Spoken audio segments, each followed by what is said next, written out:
our coffee dispenser. First off, the overall dimensions. From left to right, we have a length of 8 inches.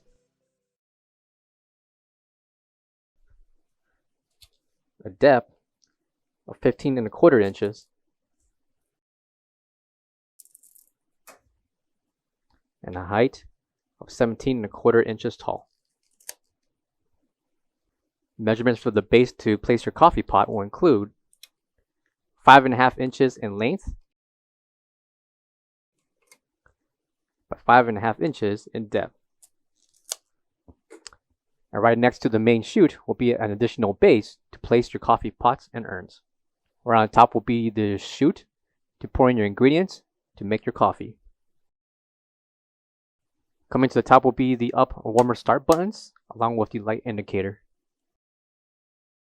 Coming to the top of the base will be the removable urn for cleaning all your excess debris. Will be an additional base to place your coffee pots and urns. Coming to the back will be the ETL certification along with the 110-120 voltage plug.